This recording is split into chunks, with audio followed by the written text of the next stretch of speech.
This video has been way overdue. Well, more so this drawing, but let me explain. To start this, I don't know ish about the lore of Splatoon. I've played Splatoon 2, but only the battle mode, so it's not like I got to learn much about the characters and its world. To me it was just a fun little game I could play to pass some time. However, I have always felt very strongly about Marina. I mean, look at her. That may be one of the best character designs I've ever seen.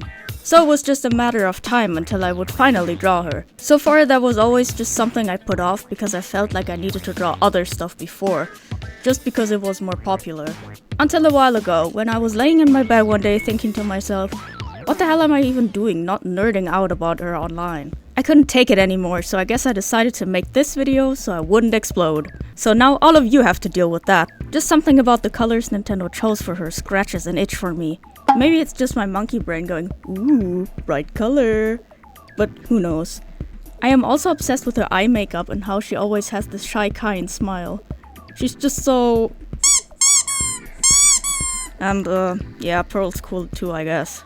Now that I think about it, I think it would be cool to draw both of them with their outfits swapped. But I'm getting ahead of myself here.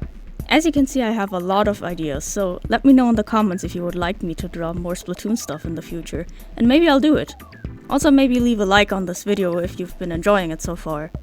But I also need to update you guys on some other stuff. If you are a subscriber to this channel, you may have already noticed that I reworked the PNG tuber avatar for these videos. I was just getting a little sick of only having one emotion to display, so I made some more. I also finally added my glasses to the design, which took longer than I expected. Drawing glasses isn't my strong suit, but I wanted my persona to actually look like me, so I had to man up. In my personal life, things have been very stressful lately, which is why it took longer than usual to get this video out. Soon I will be getting my wisdom teeth removed, so I won't be able to talk for a while. I want to get this video out before that, but let me tell you, I am terrified. This is my first time getting surgery on my teeth, and I'm getting all 4 of them removed at once. There's just no way I'll ever do this again, so I decided on that. Hopefully the pain won't be too bad, but that's actually not what I'm most afraid of. I just don't want to feel dizzy and nauseous after everything. We'll just have to see how that turns out. And who knows, maybe I'm worrying more than I need to. I've definitely done that more times than I would like to admit.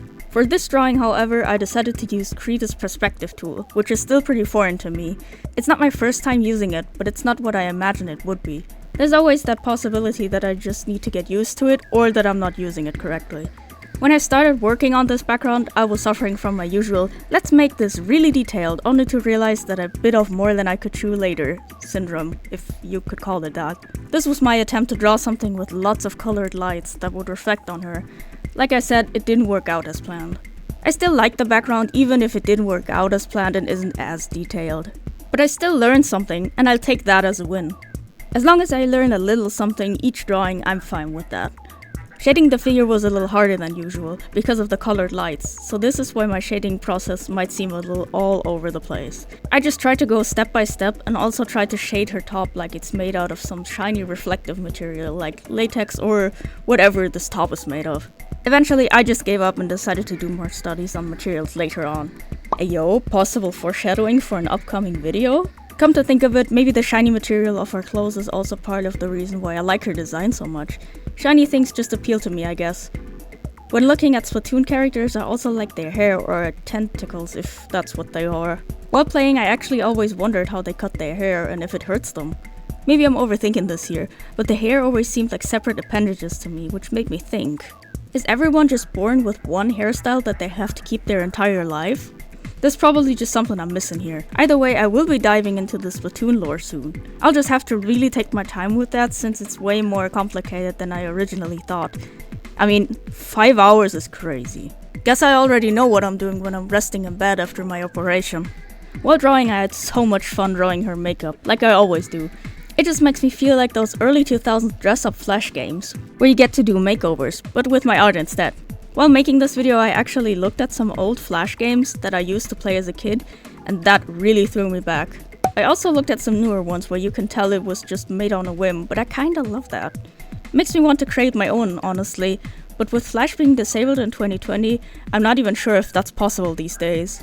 But that's for another day for me to figure out. In total, this drawing of Marina took me 7 hours and I'm somewhat satisfied.